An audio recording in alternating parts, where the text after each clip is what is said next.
I'm Connor Rebush, and if you are interested in the finer points of face punching, you've come to the right place. This is Heavy Hands.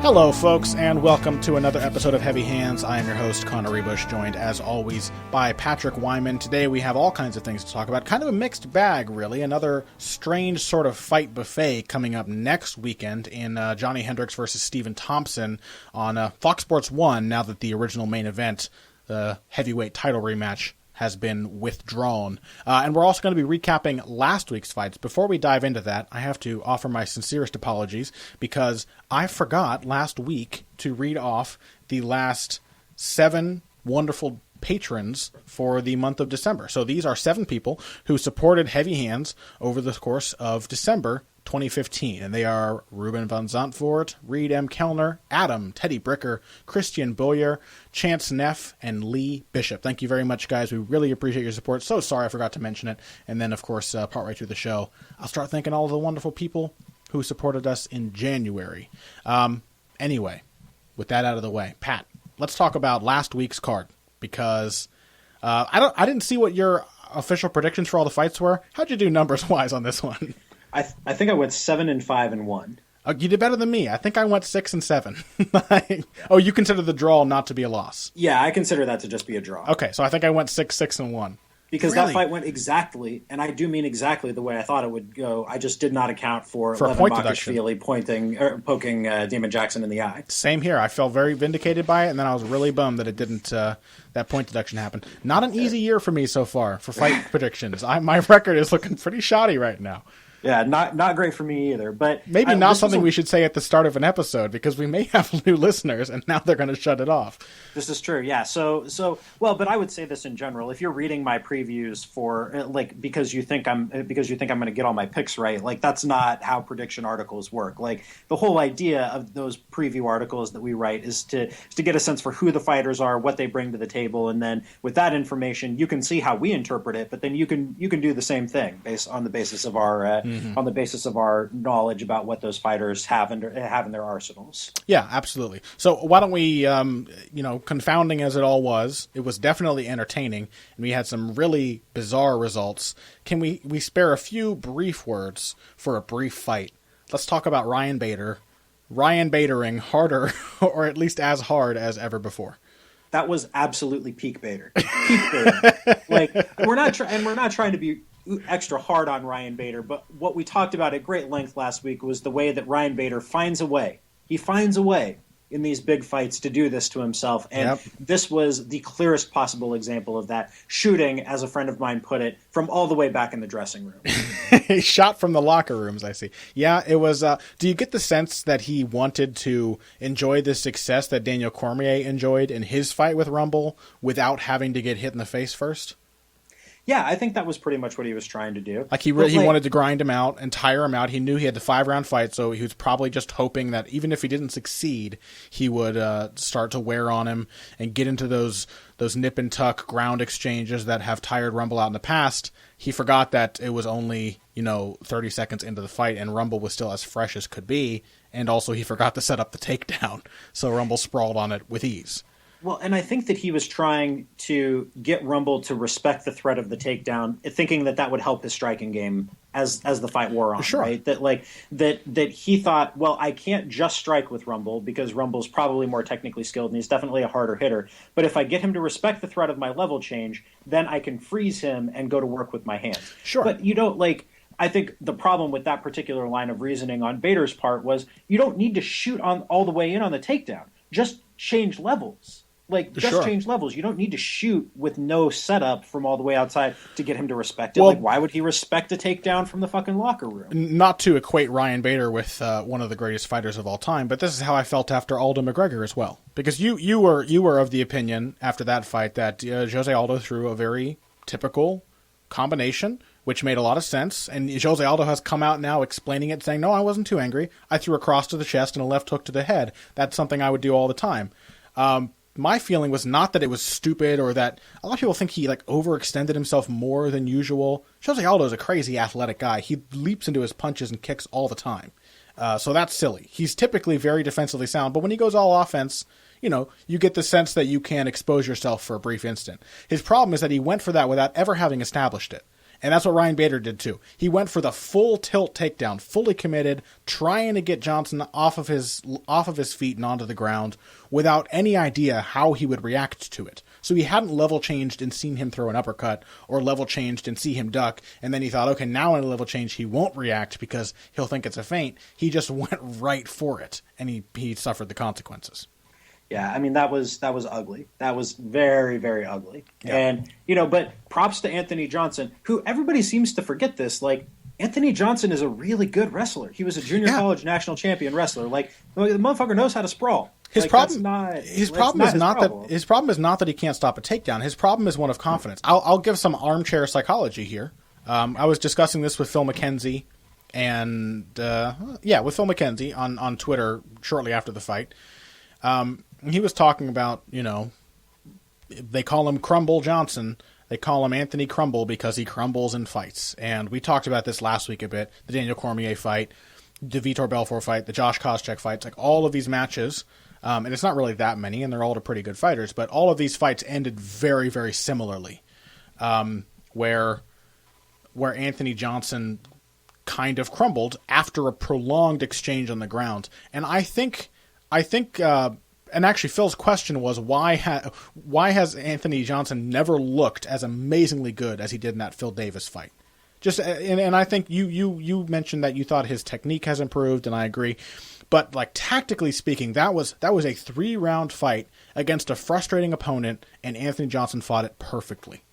There was no flaws whatsoever in that Phil Davis fight, and I think that was the only time in his career where Anthony Johnson has been able to strike the perfect balance between discipline and confidence, because he had a guy in front of him who was frightened, and that gave him confidence, but he had a guy in front of him who was still there and was weirdly hard to hit, as Phil Davis is, and was still putting threats out there, throwing kicks and things like that, so he had to stay tight to his game. But it wasn't enough to make him start wondering if he could beat him. He felt in control the whole time. And other times, I think Johnson gets too hyped about how in control he is, like when he fought Daniel Cormier, and he's like, I need to win this fight now. It's either I need to win this fight or I will lose later, or it's I can crush him, keep going. And sometimes it works, like the Alexander Gustafsson and the Little Nog fights, but Daniel Cormier had a chin and had a big heart and came back, and Anthony Johnson withered after that. Other times, the guy doesn't respect him early at all and comes after him, like in the Vitor Belfort fight. Or kind of in the Daniel Cormier fight too, and that breaks his confidence. And then he starts to wane. His problem has never been that he can't wrestle or that he can't go into these tough fights. His problem, I think, is striking that balance, and it's really difficult. If I could compare what I've seen from my distant perspective of Henry Hooft to what I've seen of Rafael Cordero, those are two coaches who I think have a very different effect on the confidence of their fighters. You know what I mean? Yeah, absolutely. I mean, Hooft is all about negative reinforcement. Right. And Cordero is all about positive reinforcement. Yes. They are flip sides of the coin, where I don't think anybody is going to argue that Hooft isn't the more technically, it doesn't teach more technically sound striking. Yes. But Cordero has the mental side of that game absolutely locked He has down. the more consistent fighters. And it's, his fighters might get knocked out because they're not perfectly balanced all the time, but they never crumble under pressure. They always perform, almost always perform to the peak of their abilities. And, Rafael Cordero is always telling his fighters what they can do. He's never telling them what they can't do or what they shouldn't do or what to avoid, or, as Henry Hooft famously said, not to give up, which is what he said to Anthony Johnson in that Daniel Cormier fight. Where Hooft, you get the sense that in the wonderful Jayco Training Center, the phrase "don't be a pussy" is uttered fairly often. You know what I mean? That's kind of a little armchair psychology, but you get the sense that Hooft uses his fighters' insecurities as a weapon against them to make them fight harder. And that is obviously, it makes them very hard but very brittle. And Rafael Cordero tries to overcome those insecurities and doesn't ever bring them up, as a tool.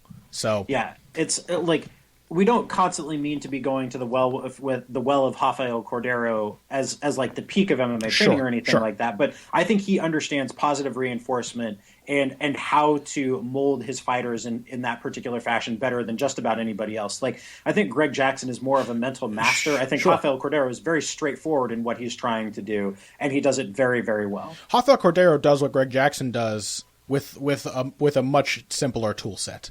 Like, Rafael Cordero is not having his fighters listen to Beethoven or going through all of these complex concepts of nodes and how to game plan for opponents. He doesn't have that reputation, but his fighters are just as confident as Jackson Winkeljohn fighters. Yeah, in entirely different ways they go about building the confidence of their fighters. Yeah. If you're a Greg Jackson fighter, you know that you've got one of the 2 or 3 smartest dudes in combat sports behind you. And that should build your confidence because you know he's got all the angles covered. In Rafael Cordero, you know that you have a guy who believes in you more than anything in the world and who can make you believe in yourself more than anything in the world. And a guy who probably beats the shit out of you in sparring. So you're like, if he believes in me, I must believe in me because he's a badass. Yeah, and there's a lot to be said for the kind of environment that Kings offers in terms of that. Like, if you can make it through those sparring sessions in the same way as old school shoot they box, there's nothing that's going to happen to you in a fight that's going to be something you haven't seen before. Right. Which, that issue brings us to Sage Northcutt, who has seen very little in fights or in sparring, as the case may be. Does he spar? You kind of wonder at some point how much sparring Sage Northcutt does. We talked last week about Sage Northcutt, the super prospect. We talked about prospect development, a little bit about matchmaking. And I think even though we both picked Sage Northcutt, I guess it's a cop-out, but I still feel like we understood this fight fairly well. Yeah, I fundamentally agree with that. Like, we understood the range of possible outcomes here, and what happened is exactly something that you and I both thought could, and at some point would, maybe not in this fight, would happen. But I think we learned some things about Sage Northcutt too, some more specific things about what his shortcomings may be. Because we knew going into this fight, Brian Barberena is more experienced, he's durable, he's pretty good in the clinch, he gets stronger as the fight goes on. So we all knew that if Brian Barberena survived the early going of this fight, very much like the Johnson-Bader fight, if he survived, he could be Bader to Sage's to Northcutt's Anthony Johnson, and he could, get into the place where he's more comfortable. We did not know, I think, just how weak Sage Northcutt was in the specific areas of his game. I think that was highlighted by this fight, even though I think I brought that up last week. I talked about his really lackluster grappling when he fought Cody Pfister, and boy, was it lackluster at the end of this fight. Well, see, I don't agree that I think it's lackluster. I think that he has no idea what he's doing from his back, which is not quite the same thing. I think he's got a pretty good back take game. I think he's got a pretty solid passing game. I think he knows what he's doing from the top, and he understands how to blend top control jiu-jitsu and transitional jiu-jitsu with a basic wrestling game. It's now, MMA. From his back, no, he has no idea what he's doing. It's MMA grappling. And even then, like his takedown defense, not great. Sometimes it's fantastic, but other times when it's in a long clinch thing and he's stuck there, it's not that great. He's taken down really easily. I think there are these gaping holes in Sage Northcutt's game, and you and I both agree, as we so often do, Pat, that basically Sage Northcutt is an MMA native. And not only is he an MMA native, and not only does his game represent all of the characteristics of that, but he is an insanely athletic person who gets things that other people don't get before having to learn the things that other people have to learn. Because Sage Northcutt at the end of this fight was, for people that don't know, and you should watch it, it was a very interesting fight, was tapped out via arm triangle from half guard on the wrong side. Well, it was kind of like there's been some debate about this, but it was the consensus that I've heard from people who know what they're talking about way more than I do, way more than I do, is that it was kind of a modified Von Flue choke where the combination of the pressure from the wrong side plus shoulder pressure from Barberena's right shoulder on the left side of Northcutt's neck is what made him tap. There was a real choke there. Oh, I know it was a real choke, and an arm triangle can very much be a real choke from that side. The problem is that it's really hard to generate enough torque from that position. I think maybe there's something going on with the weight there that I haven't picked up on, but Northcutt also basically ended the fight with his ankles crossed, trying to lock down Barberena's legs with his bat completely flat on the mat, with his arms doing nothing to defend the grip of the choke. Yeah, if he had just shrimped a little bit, sure, to get away, if he had just turned into escaped it a little bit, he would have been fine. But he didn't know how to do that. Right, that's what I'm saying. He could have hip escaped. Even in that same position, he's strong enough where he probably could have answered the phone or done the little lever defense and pulled down on his own wrist and created some space and not been choked out. There were things he could have done that he did not know how to do. And it's the thing is that in the beginning of that fight, Sage Northcutt looked like he could have blown the doors off of Bryan Barberena. He looked really good. And then once Barberena got past that and Northcutt had to start coming up with ideas and Barberena got into his comfort zone, Northcutt looked bad. He went from looking like an exceptional fighter to a very poorly trained one. And I think it's because he's probably both. Mm-hmm. Well, yeah, this was in many ways the classic prospects loss, where you have a guy who is incredibly skilled in the transitions, as you pointed out, who doesn't have the depth of skill in any individual area to go past the first layer. Like, he has a first layer of his game that focuses on punching his way into takedown attempts, or just hitting you hard enough as he's at range to get you to fall down. And then once there's an opportunity for a transition, he's going to get to your back or grab a choke in transition. And that's his game. But if you can force him to just strike or just grapple from his back or even just wrestle, like, he doesn't have a whole lot else to offer. That's the entirety of his game skill-wise, and that's true of a lot of young fighters at this particular stage of their careers. Yeah, the game is linked together fairly well, and I don't know how much of that is because of training. I suspect it's because of Northcutt. I think that Northcutt, he's incredibly fast, he has incredibly good reaction times, he's incredibly strong, he's very explosive, he's obviously an insanely gifted athlete, and a skilled athlete, because I know he's worked very hard for some of those abilities too from a very young age. And so I think with all of those attributes and skills in play, I just call them attributes, he gets those transitional things innately, where he knows, because his timing, for example, one of those things that's very hard to learn, it takes a long time to learn, or you just have it. His timing is exceptional. He knows when to throw a kick, or when to level change into a takedown, or when to land a straight left, and then he knows when to do those things as the opponent is stepping in or as they're reacting to something else. Innately, he knows that. And that's a transitional kind of thing.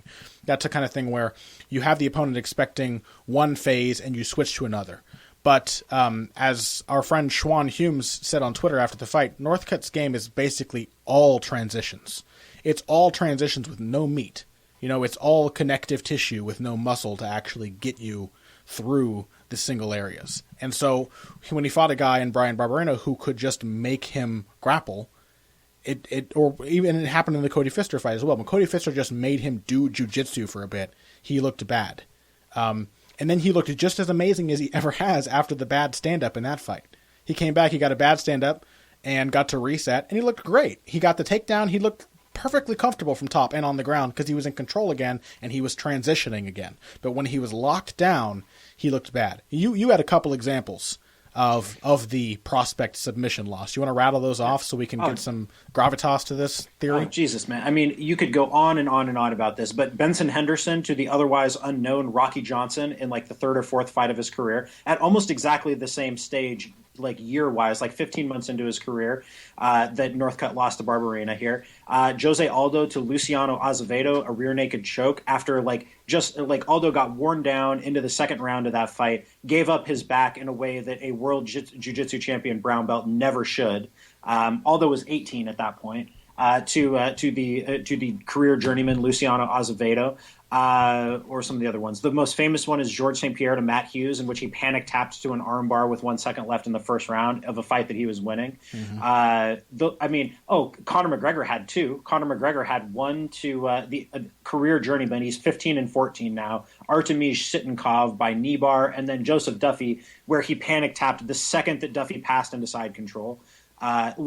The list goes on and on and on. My current top prospect, a guy who's the Bama featherweight champion, going to be fighting for the bantamweight championship in this month. Tom Duquesnoy had one to Mr. Finland, Makwan Amirkhani, where they were scrambling. He found himself in a front headlock, got anaconda choked, and was out before he even realized what was happening. Mm-hmm. It's just, you fight a guy they all tend to come to the same type of guy.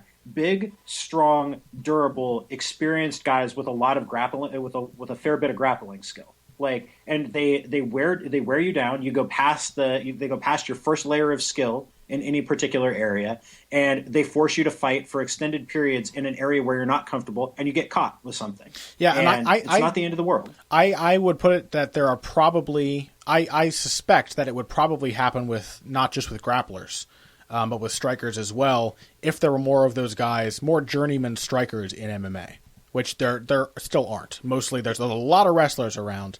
A lot of guys who know how important wrestling is. Still not a ton of strikers littering the sport. But say you put okay, fighting this weekend, a fairly unspectacular fighter. And in fact, he's not insanely athletic or powerful. Has got plenty of split decisions. Sean Spencer, a fighter I like a lot. But you put an average welterweight prospect against Sean Spencer, like a super athlete. You put Sage Northcutt against Sean Spencer.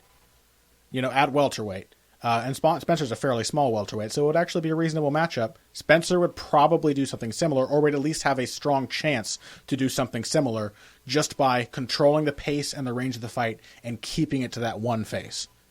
Or Drew Dober would be another classic example of a guy like that. Yeah, absolutely. Drew Dober, he did that to a guy recently. Drew Dober's last fight, he fought Scott Holtzman. Really strong, really explosive, good natural timing, really solid prospect. And he did exactly that thing to him. He just locked him down and made it a difficult fight, and made him come up with ideas. And you mentioned that last week. Prospects, fighters who run out of ideas are ones who don't really have depth to their game. They are the fighters who have trained 1,000 kicks one time each, not the ones who've trained the one kick 1,000 times. Yeah, it's just a depth of skill thing, and the only way to get around it is time in the gym. Like, this came through very clearly in the exchanges when Northcutt was exchanging with Barberena, that young fighters, guys who have that kind of speed and power, when they tend to have one of two reactions when they get hit, because they're not used to getting hit. Like, they don't get hit that much in sparring. They haven't been in just gym war after gym war after gym war. They have two reactions, and Northcutt had both of them in the fight. So the first time he got tagged, he bit down and threw back harder because he's like, well, what's this guy doing thinking that he can hit me? I got to hit him back harder. And you have to prove to yourself that you're not scared, so you throw back at them. Then the other reaction is, wait, he's allowed to do that? And so you kind of take a second, you get surprised, and you back off. Northcutt had both of those reactions at various points in this fight. It's as clear a sign of his inexperience as you're ever going to find, because it takes training time to learn to stand in front of somebody and throw punches at them without panicking and overthrowing or panicking and retreating. Yeah, just to accept the fact that you're going to be hit and that one hit really doesn't matter. Yeah, I think that's the thing. Like every person who begins training, I'm sure you've gone through this, you believe that at some point very soon you will be a martial arts master who will be able to get into a sparring session and be amazing. You have like your first sparring session and you just get hit a bunch. And the reason you get hit a bunch is because you flip your shit the first time it happens. You're like, I trained slipping on the mitts so much. Why could I not slip that? And then you keep trying and it keeps happening, and then you lose your head in one of the ways you just mentioned. And you have to just, it takes time to develop the confidence that getting hit once will happen at least once every single fight, and it will not change the fact that you can still win. Yep, it's just a thing that's going to happen, and you got to get used to it. But I'm confident Sage Northcutt will be back, especially if he spends like a full training camp at TriStar and doesn't do this ridiculous spending time at this tiny gym in Texas thing. All due respect to Gracie Baja and Katy, Texas, you're not going to become a UFC champion training out of that place. Go to TriStar for 12 weeks, decide you're going to be a full-time fighter, and Northcutt's going to be fine. Sage Northcutt, under Frost as a hobby full-time, could very well be the next GSP. I think those comparisons, they sit very comfortably on Sage Northcutt's outrageously well-toned shoulders, and I think that I have a crush on him, in case you can't tell. I think that Sage has a very bright future still, which just depends on how he adapts to this. He doesn't seem to have lost any confidence. Did you see the Vine that he posted? Jesus Christ, I love that guy. What a gift, this man. He's like, it was so disarmingly nice, though. It actually made me smile. He's like, I'll be back. And then he misses his little basketball shot. I'm like, okay. Yeah. All right, Sage Northcutt. I'm a fan. Only reason he missed the shot is to let us know he's human. Only reason.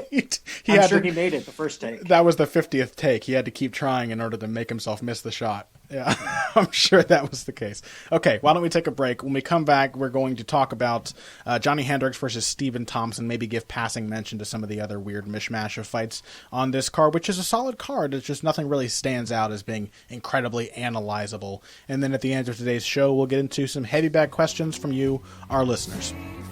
Hey everybody, thanks for listening to this week's Heavy Hands. If you like what you hear, please consider pledging to support the podcast on Patreon. Patreon is basically continuous crowdfunding. You sign up to contribute a certain amount per month to help us with production costs and the like, and in return you get rewards ranging from a mention on the Heavy Hands website to a question or topic of your choice being discussed on the show. We have a lot more in the works to reward you for your help, and we appreciate every contribution. No amount is too small. Just head over to patreon.com and find how you can help out, the only show dedicated to the finer points of face punching. Now let's get back to it. All right, Pat, so last week's combat ventures out of the way, why don't we go ahead and talk about our upcoming main event, a welterweight, presumably number one contenders fight, though you never can tell with the kind folks at Zuffa, and also a division as deep as welterweight. The fight between Johnny Hendricks and Stephen Wonderboy Thompson. First of all, who has the better nickname, Big Rig or Wonderboy? I'm going to go with Wonderboy. Big I like Rig's Wonderboy quite a bit. Big Rig's a pretty abysmal nickname, isn't it? If it didn't have an extra G at the end of each of those words, I would be a lot more on board with it than I am. But I can't get behind that shit. You know how I wish it was spelled? I wish it was B. I wish it was like a Tolkienian fantasy name, and it was B apostrophe YG. Or apostrophe YG. I wish it was that. Or maybe throw a needless H in there somewhere. I think that would be a lot more evocative of Johnny Hendricks. Really strikes me as that kind of guy, you know? Oh, yeah, that would be lovely. It really suits his personality. So this fight's really interesting. It's got a lot of layers. I think if you told me a year ago, even a year ago, 2 years ago probably, that Stephen Thompson was going to be fighting a number one contenders fight with former welterweight champion Johnny Hendricks, I would not believe you. Because Stephen Thompson has come along in leaps and bounds, perhaps another fighter who fits our definition of someone who suffered a prospect loss when he suffered his first pro defeat to Matt Brown at UFC 145. Since then, he's rattled off 5 straight and looked either increasingly well attuned to MMA or perfectly attuned to MMA since. He has really looked like a solid, well-rounded mixed martial artist ever since that loss. I mean, he's put in a lot of time training with guys who are really good. He spent a lot of time training with Zahabi. He spent a lot of time training with Chris Weidman, training with the guys at Cerro Longo. Like, he's not just a dude who trains out of some karate dojo, you know? Sure. Like, Stephen Thompson is a mixed martial artist and a talented athlete, too, a talented athletic guy who happens to have karate as his first skill set. Yeah, it's vindicating both for him and for Chris Weidman that when everybody heard that Wonderboy had been brought in to prepare Weidman for Silva, everyone laughed, right? And then, of course, Weidman goes in and shellacks Silva, and Wonderboy goes on to look like a fighter who's not a bad copy of a prime Anderson Silva. Does a lot of the same things. I think what stood out the most to me is not the karate shit, and of course that's what won Thompson his most recent fight, but just a good old-fashioned boxing that Stephen Thompson has in his pocket. We mentioned this just before we began recording, but his win over Robert Whittaker was astounding, very impressive to me, and I think to you, because both of us have very high opinions of Robert Whittaker as a fighter. Whittaker has now found new life at middleweight. He looked great in his fight with Uriah Hall, great in his fight with Clint Hester before that. He's been looking stupendous. And Stephen Thompson knocked him out with punches, with good straight counter punches, the things that Robert Whittaker is used to dealing with as a boxer. Yeah, I mean, Thompson really is a tremendous counterpuncher. He's got great pull counters and great backstepping counters. Yeah. He's not so much of a stay-in-the-pocket and counter you kind of guy, though he does have much better head movement than you would expect for a guy whose base is in karate in the pocket. But he's really good at pulling back and drawing you onto his shots. It's a really high-level skill set that he has. Yeah, and I think that probably has to come from his point karate background, just that sense of distance, knowing how close the opponent is. And here he's got people who aren't bouncing around so much, aren't quite so quick, aren't throwing long-range head kicks at him, so he can afford to play with his upper body position a little more and not have to move his feet every time. But that still is, I think, a sense that probably comes from that background, the idea that you can draw somebody in and walk them into your counters. Absolutely. It's he is a really, really, really good striker, but that's what makes this an interesting matchup because Johnny Hendricks, despite starting off life as an elite folk style wrestler, has become an exceptionally good mixed martial arts striker with a kind of a Dutch style punch kick combinations, willingness to stay in the pocket. Kind of style to him, which makes for a fascinating matchup on the feet, even leaving aside the kind of pressing question of whether Hendricks can take down and hold down Wonder Boy. Yeah, that's kind of what that's the thing, is that to me this fight feels a lot like a kickboxing match.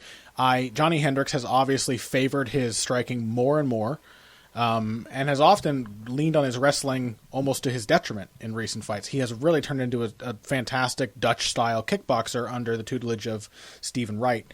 And of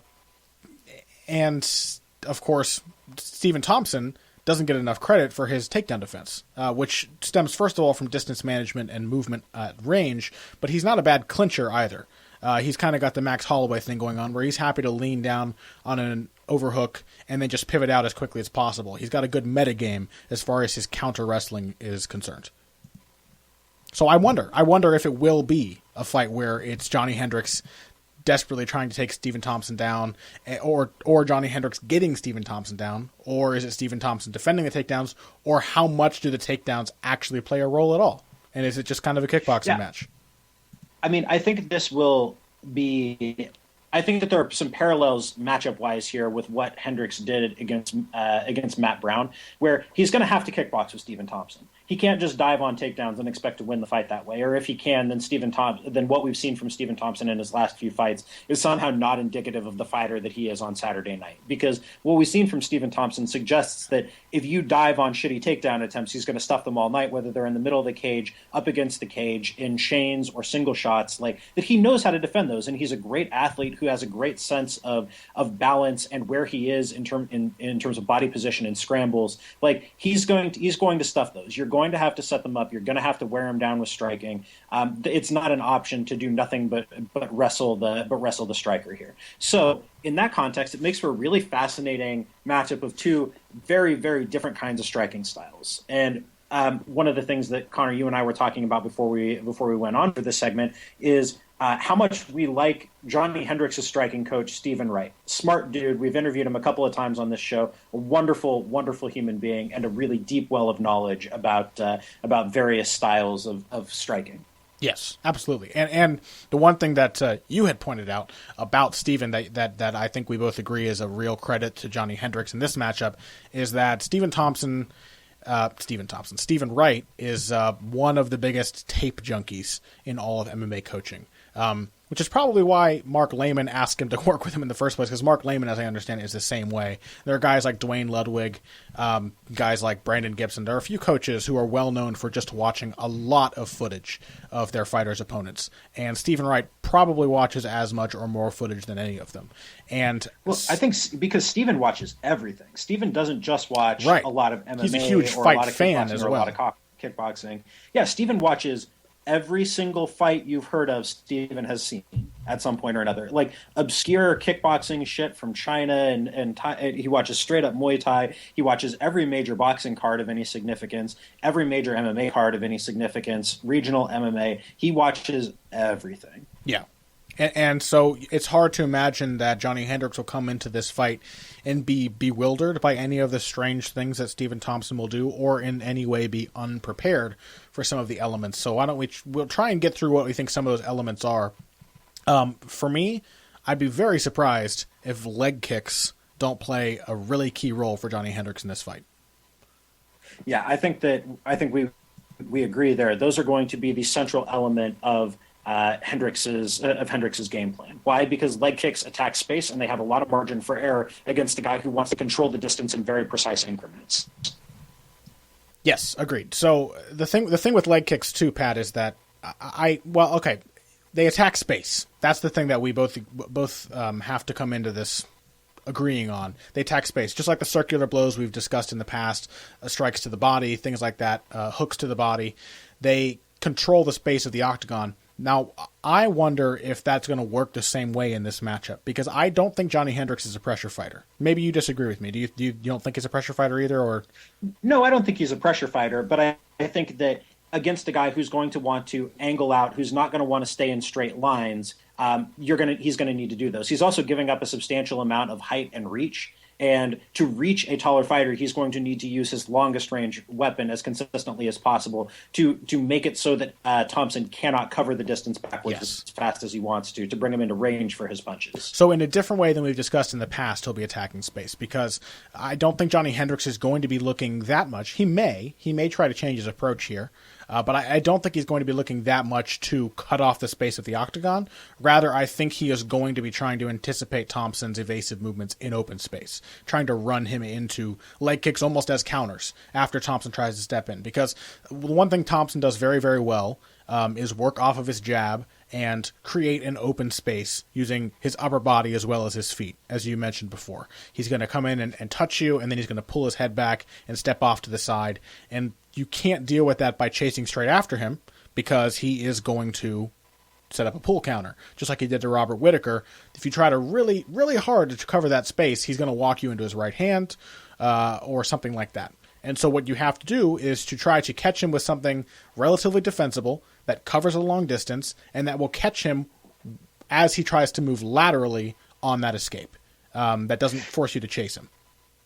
Yeah, I would expect to see the way I think this fight is going to go down on the feet will involve a lot of Hendricks stepping into his low kicks, stepping way into his low kicks to bring himself off the center line to avoid Thompson's counters. Yes. So using the threat of his hands to force Thompson to take that step backwards, and then when Thompson does, for Hendricks to step in at a 45-degree angle, pulling his head off the line to avoid the counter, and then kicking the leg while Thompson is planted.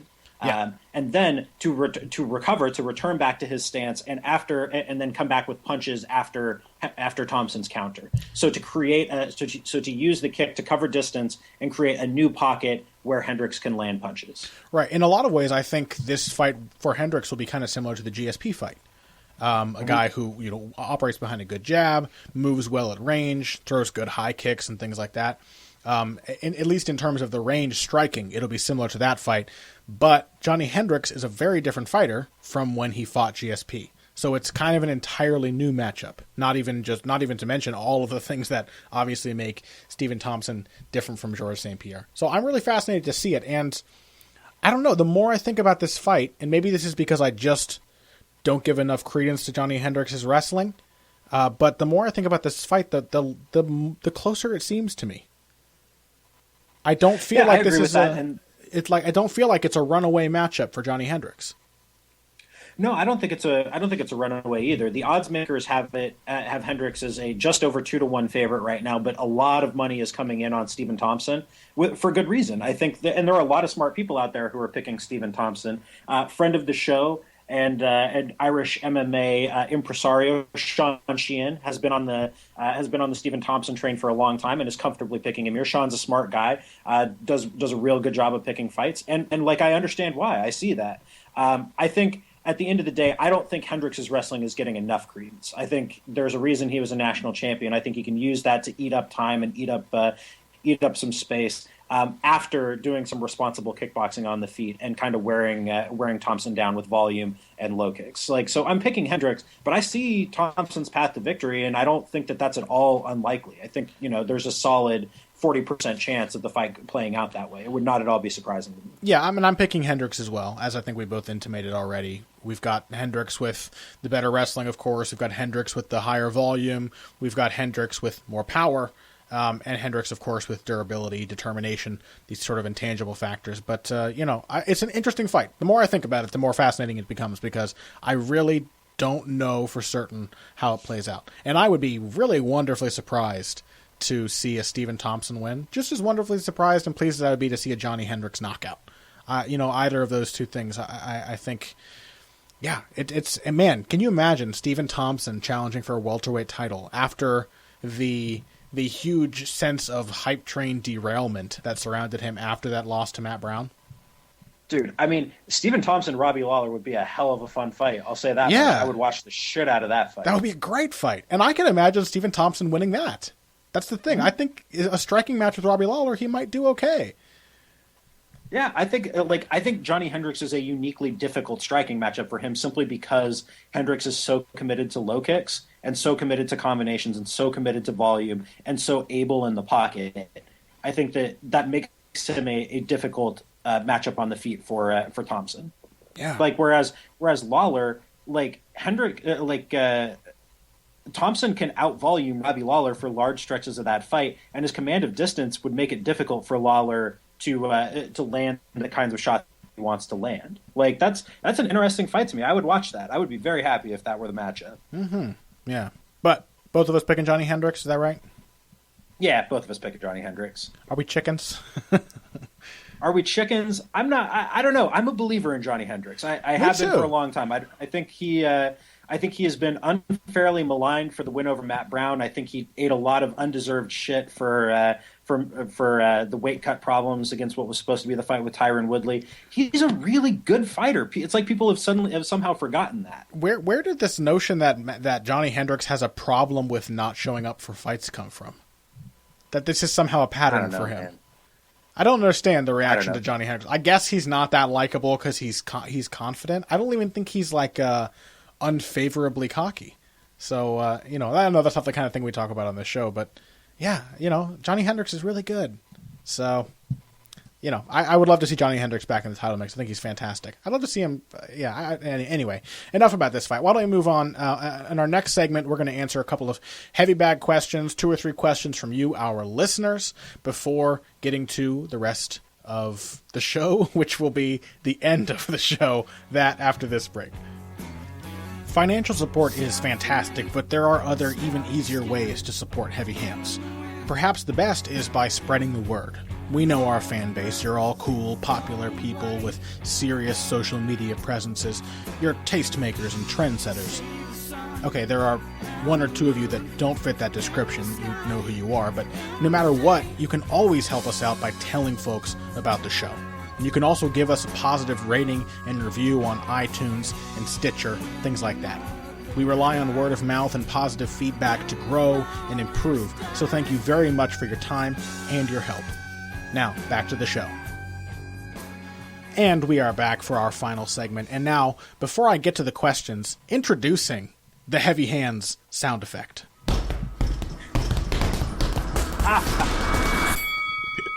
Was that a suiting introduction?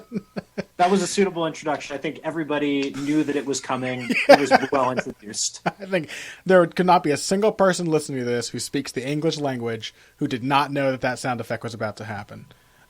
So hopefully that was satisfactory. Tej, was it last week? Hope you enjoyed that, Tej. We got a couple questions for you this week. 3 questions, in fact. Our first one ties in really nicely to the topic we were just discussing, Stephen Thompson versus Johnny Hendricks. And that is from Eric Anderson, Twitter handle at @eAnderson, with an E at the end, SEN, 117. And Eric asks, what can a movement-based outfighter do to prevent being constantly leg kicked? What do you say, Pat? Well, I think you got a couple of options. First, you have to understand the inherent difficulty of the problem with which you're faced there. Yeah. Because if you're moving, it's hard to check kicks. Yes. It's really hard to check kicks. So you need to be cognizant of your distance. I think that's the biggest thing there. And you need to be careful about when you plant your weight down on your lead leg as you move, because that's when they're going to want to kick you. As soon as you put your weight down on that leg after you move, that's when you got to be aware of the kick. So what's the best strategy for avoiding those? I think it's to be willing and able to counter those leg kicks, to be willing to eat 1 or 2 of them in order to plant and land a sharp counter. That would be my answer to that question. I think moving with the kick is also an underrated idea. If you want to see a good example of a movement-based fighter dealing with kicks, I would watch T.J. Dillashaw versus Renan Barão 2, in which Barão came in very well prepared to kick the hell out of T.J. Dillashaw's legs and still failed, more often than not, to do so effectively. And that's because Dillashaw moved with those kicks. Whether he caught them or whether he was just wanting to counter off of them, he would move in the same direction as the kick was traveling. And if you've ever caught a kick, you know the difference that stepping a foot to your right can make when you're catching a right body kick. It really to travel down that arc just a little farther and let a little bit of the speed come off of that kick, a little bit of the force. Don't catch it right on the sweet spot. You can take that kick on the ribs after that step and grab it under your arm, and it's a whole lot easier to do than standing right where they want you to be when they throw the kick. Yeah, I mean, that is just the correct technical way to catch a body kick. It's to step away from it. You should not stand in one place and then try and catch it. You take a small side step to catch it. But I'm always wary of catching low kicks. Sure, yeah. I know it's a thing that you can do, and I know a lot of guys do it and do it effectively, but it makes me really nervous. I always worry about the threat of the high kick because I fell in love with catching low kicks at one point and then coming back with a counter. Just catching the kick and then counter punching immediately, and then I got head kicked in a sparring session, and it really hurt. So it'll then I teach you stopped pretty doing that quickly for a while, and I've never quite gotten over it. Yeah, I think getting left hooked is what like scared me off of parrying jabs for a while. I was like, maybe I shouldn't do that so much until I get better at it, because boy, that hard lesson that'll change you for good. So hopefully that answers your question, Eric. You move with the kick. Got to be willing to step in. The teep is often underused as a kick counter. I think it's a great way to counter a kick while picking up the leg that they are trying to attack. If someone's throwing a leg kick at your left leg and you teep them in the stomach with your left leg, then chances are their kick will, even if you miss, their kick will fall short because your foot will be off the ground, and you give them something to run into, that they do so while on one leg themselves. So, I think that's a pretty effective counter. Yeah, and if they're in range to leg kick you, they are in range for you to kick them in the stomach with the ball of your foot. Yes, and teeps hurt. People don't realize getting a teep that drives through the pit of your stomach is really, really uncomfortable. It really wears you down. So definitely an underrated and an underused technique in MMA. So let's get on to our next question. This is from Rich GP at @high_light on Twitter, and Rich asks, which fighter is the most atypical compared to the other fighters from their gym or coach? We had a couple answers. I'm sorry? Go on. I said we had a couple answers we came up with. Yeah, so we really had three that came to mind. I think first and foremost is Conor McGregor, who fights nothing like his compatriots from SBG Ireland for a variety of reasons. There are a lot of different components that go into that, but he's much higher volume than those guys are. He's a much more defined striker. He spends a lot less time grappling. He's a much cleaner and more technically sound striker, in addition to being much more diverse. Just does not fight a lot like his teammates. Doesn't look like Gunnar Nelson or Paddy Holohan or Kyle Pendred or Ashling Daly. Yeah, not really any of them. Conor McGregor has a lot of the small subtleties that SBG Ireland fighters typically tend to lack. The little changes of distance, the head movement, the small angles of footwork, the short, straight punches, the pocket fighting in mid-range for prolonged periods. So things that most of the SBG fighters don't really possess. So he's really atypical from that perspective. Yeah, and then second up we had Luke Rockhold, who is a product of AKA, which is a gym full of big, physical, strong wrestlers. And interestingly, I think you could view Rockhold's entire game as a response to having spent his entire career in a room full of big, strong wrestlers who are going to try and take you down. I was just going to say that. Rockhold is so fun to look at because his whole style is just a response to being a guy who can't do what all of his teammates do. And because AKA is such a teammate-based gym, they've always been the go-to example for commentators when they want to use the phrase, iron sharpens iron. And how can you blame them? It's just such a catchy-sounding phrase. But anytime they want to say that, they have to bring up AKA because there's all of these tough heavyweight and middleweight and these big, strong competitors. And Luke Rockhold is a guy whose style has been honed by that environment, and you can see that. It's like if you had a training partner of George Foreman, and it was like a defensive maestro, or like a smothering inside fighter and a great jabber, like somebody who had clearly developed that style in sparring with George Foreman. It doesn't always happen. Because you think about the guys that Rockhold has spent his career sparring with. He's got a great counterpunching game, probably because he's in there with Cain Velasquez and Daniel Cormier all the time, guys who are going to want to generally try and walk you down. He's got a great clinch game because, again, those guys are going to want to push you up against the fence, and we see a lot of training against fences and training against walls at AKA. And he's got a great counter grappling game. So when you shoot on him, that's when his front headlock comes into play, and you can tell like oh, I know exactly how this happens, and you can see how if you're a guy who's consistently grappling with guys who have no neck, you'd get a great guillotine out of that. Yeah, or great back takes off of stuffed takedowns, and also a great distance kicking game to exploit the one range at which those guys cannot put their hands on him or get him into takedown attempts. So yeah, I love it. It doesn't always work, I was going to say, because as I recall, George Foreman was actually a training partner of Sonny Liston, and you don't train with Sonny Liston and come out like George Foreman if you're worried about like adapting to his style. That's like two George Foremans going against each other, basically. The final example I thought of was Rose Namajunas, and I think she may be kind of similar to Luke Rockhold. Not that I think she does a lot of sparring with Justin Gaethje over there at Trevor Whitman's gym, but I think she is kind of atypical. Like Luke Rockhold is atypical of the stocky jiu-jitsu wrestlers that they tend to have at AKA, Rose Namajunas is atypical of the heavy-handed wrestle boxers that Trevor Whitman tends to have over there at... is it he has Grudge? What else is the other gym? Is it...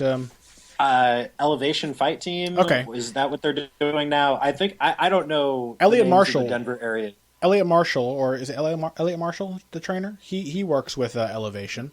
He was it was like him and Dwayne Ludwig and somebody else in Dillashaw's corner. Yeah, I just can't keep it straight. At some point, I will sit down and I will learn where everybody is and what they're doing. But today is not that day, Connor. Yeah. But Namajunas is interesting because she came up at Rufus Sports. She came up training with the Pettis brothers and Eric Koch and guys like that in Milwaukee. And that was, and it's eerie how much her fight with Carla Esparza was reminiscent of Anthony Pettis against Bart Palashevsky and Anthony Pettis against Clay Guida, where she thought that she could athlete her way out of everything and kind of got ground down by somebody who wasn't going to be fooled by any of that youthful nonsense. Yeah, and she's very much like a young Anthony Pettis. It's almost not quite still. She's made the same developments as Pettis, sharpening up the boxing, improving the footwork and the counter wrestling and the wrestling in general with her takedowns, but much sooner than Pettis. That's the thing. I think if Pettis had the level of experience that Rose had when she fought Carla Esparza, when he fought Bart Palashevsky, he probably, because he won that fight, didn't he? No, he lost a tight split decision, which is still, in my mind, a robbery. But you can see how Pettis lost that fight. Sure. Okay. So, but either way, so I guess it lines up perfectly, the example. And I agree with that. It's interesting because Rose has been with Whitman longer than she was ever at Rufus Sport, but she's a kind of fighter you would expect to come out of Rufus Sport. She's much more a Pettis or a other Pettis or a Koch than she is a Shane Carwin or a Justin Gaethje. You know, she's not that kind of fighter. So she's still developed the good boxing and everything, but I almost wonder if Whitman had kind of a challenge on his hands learning how to work with her. Because he tends to imagine so, yeah. Yeah, he tends to have a type of fighter that he's been really good at honing, and she's not that kind of fighter. Just as gifted athletically, but in very different ways. Yeah, like the quintessential Trevor Whitman fighter, in my mind, is like I think if you're going to look at the quintessential fighter a coach produces, don't look at their elite talents. You look at kind of their mid-tier talents. And for me, for Whitman, that's Justin Salas, a really competent combination puncher who was comfortable in the pocket, a lot of pop in his hands, a little hittable though.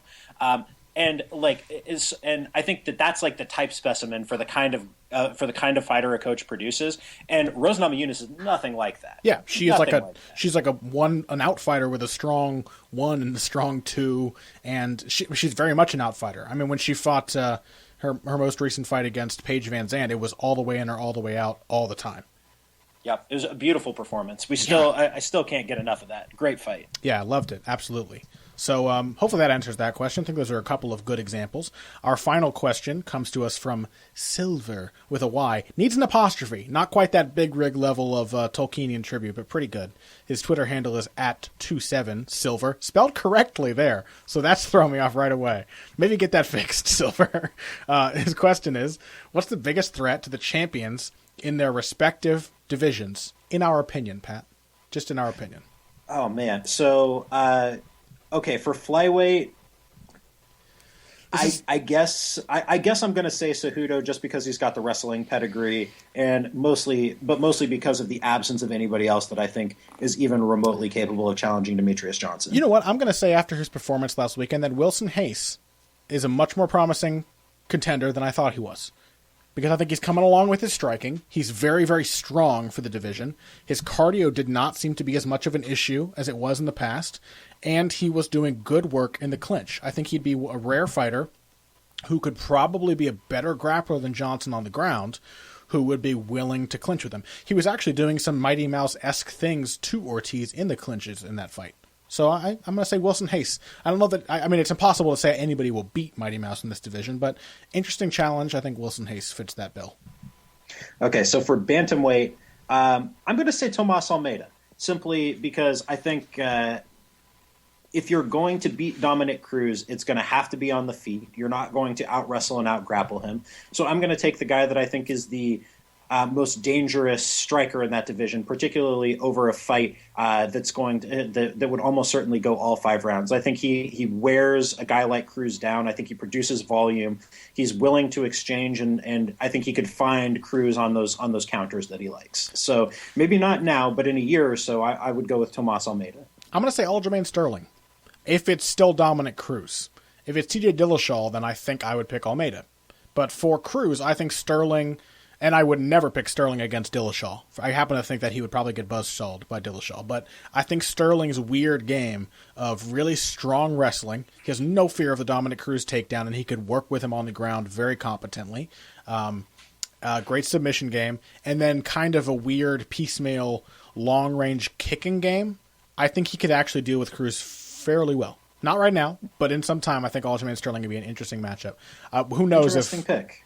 Well, yeah, I think Aljamain Sterling's lack of pocket fighting ability would be a death sentence against TJ Dillashaw. But Cruz is not likely to challenge him that much in that area unless, as against Dillashaw, he has to get the guy off. And Sterling's not going to force that range. So yeah, I'm with that. I think that's interesting. I like. I'm a huge fan of both of those guys. I'm a mark for Aljo, and I just sincerely hope he gets paid. Who knows? Shouts to Aljo. Who knows if he'll stay with the UFC? Malky Kawa was threatening on Twitter not long ago. He said, Benson Henderson, gone, Aljo on deck, because I think he represents both of them, and now Bendo is in Bellator, so who knows?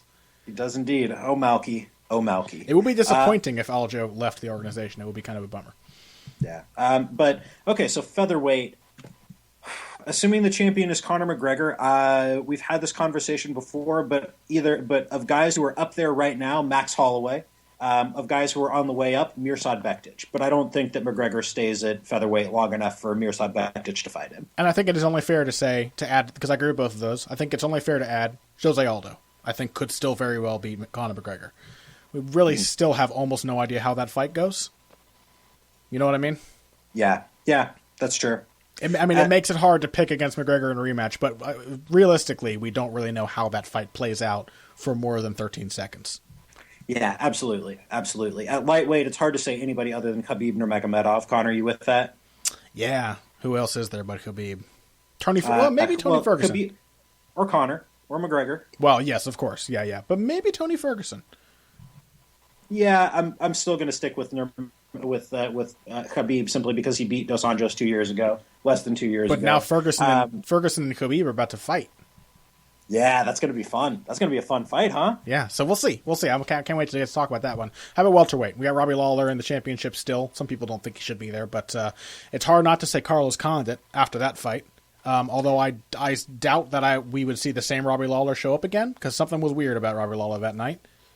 Yeah, I'm there with that too. I'll go with Carlos Condit. Though I don't know. I think there are a lot of guys who, depending on which version of Robbie Lawler shows up on any given night, could have a good shot with him. Sure. We talked about Stephen Thompson. I think Johnny Hendricks could beat him again. Yep. The only guys that I'm convinced wouldn't beat him are Damian Maia and Tyron Woodley. Yeah, pretty much. I mean, Johnny Hendricks, without the issues, without gassing, without desperately going for takedowns that he's not getting, I think would beat Robbie Lawler. I thought he probably beat him last time. And if he could turn in just 3 rounds of the same level of kickboxing, I think he could probably do it again. I'm there. So. At middleweight, I don't think anybody has a prayer of beating Luke Rockhold who isn't named Chris Weidman. I think it's Weidman or bust. Yeah. Yeah, I think Weidman could do it. But yeah, it's kind of a weird one. Well, middleweight is a weird division because it looks fairly deep when you give it a first glance, but all of those dudes are getting old really fast. Like the only guy in his 20s in the top 10 is Robert Whittaker. That's the only guy. He's the only guy in his 20s. A lot of them have lost recently or already lost to the champion and the number one contender. Like Lyoto Machida, Vitor Belfort beat Luke Rockhold, but that was TRT tour, and not the current dad bod version of Vitor. Tim Kennedy to a bafflingly steroid-infused Yoel Romero. Never would have expected Yoel to be on steroids. But Tim Kennedy might have some momentum, but again, he lost to Yoel and already lost to Rockhold. So, yeah, it's a weird... convincing fashion. And Luke Rockhold is way better now than he was when he beat Kennedy. It's a momentumless division in a weird way. So, yeah, it's just Chris Weidman, I guess. Light heavyweight, we got Daniel Cormier in the title seat. John Jones? One John Jones I would pick to beat Daniel Cormier. Yeah, and I mean, Alexander Gustafsson certainly could. I thought he did the last time, so...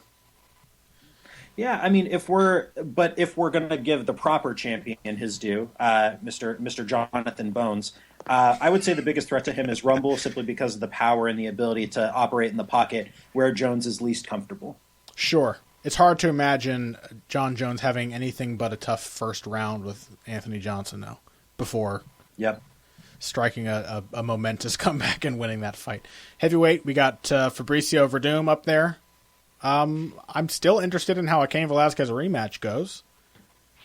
Yeah, I'm interested in that, but just for the sake of just having seen that fight, I'm going to say Alistair Overeem. I think that the outfighting version of Overeem, who's also very strong in the clinch and an excellent wrestler, is a tough matchup for old Fabricio. Yeah, that's a good point. An Overeem who can just like slow the fight the hell down and just pick his spots and move around and then defend the takedowns, or even like go for tactical takedowns of his own.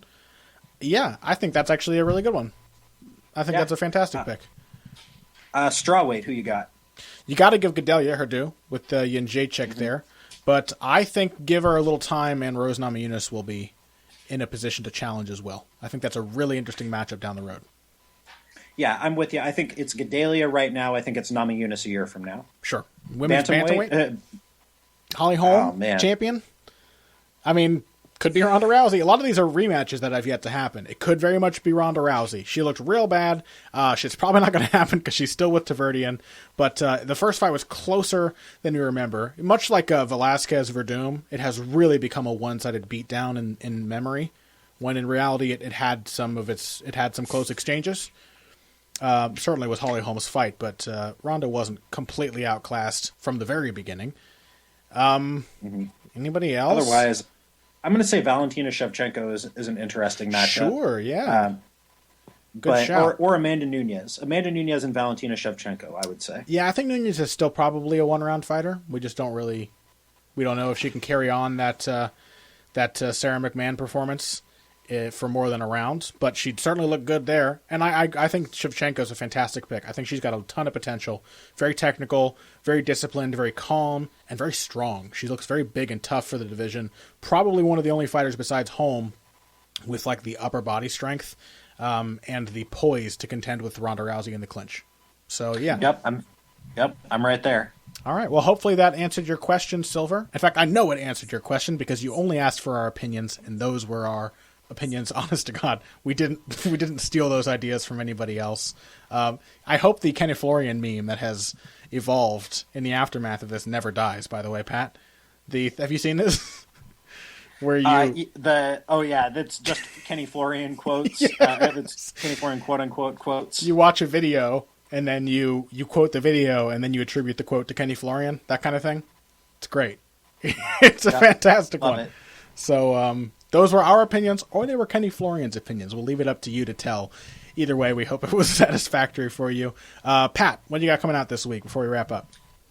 Well, I just had a piece come out today on Sage Northcutt and putting Northcutt's loss to Brian Barberena in context because, I think people have gone a little overboard in terms of proclaiming the hype job over, where really this is just a thing that happens to young fighters, as we discussed in some detail. Then I've got my complete guide to this weekend's UFC Fight Night, formerly UFC 196, coming out on Wednesday. What are you doing, Connor? Well, I'm working on some videos right now because it's been a while since I've done them. I'm trying to do a couple of boxing pieces. There's a piece I've had in the works for some time, by which I mean I started it a long time ago and never finished it, on Gene Fulmer, who died just last year. And I love Gene Fulmer, one of my favorite boxers, so who had a series of fantastic fights with Sugar Ray Robinson, was on the receiving end of what has been called the greatest left hook, the perfect left hook, when Sugar Ray knocked him out, but beat him the other 3 times, I think, that they faced. So, fantastic fighter, and I want to do a video about him. Sam Langford as well, greatest fighter to never win a world title, because Jack Johnson wouldn't fight him. So, some old school boxing stuff coming out from me pretty soon, and then still getting on that 2015 retrospective stuff at some point. Who knows? I think I had something in mind last year about the Russian invasion and wanting to write about all the Dagestani fighters, and I just never did it. So maybe I should just stop talking about year-end retrospective pieces until I actually put one out. Anyway, we hope you enjoyed our show today, guys. Weird mishmash of topics, but all of them very interesting and worth discussion. Sage Northcutt, Johnny Hendricks, all kinds of interesting storylines to follow going forward in the world of MMA. If you came here today for the finer points of face punching, you came to the right place. This has been Heavy Hands.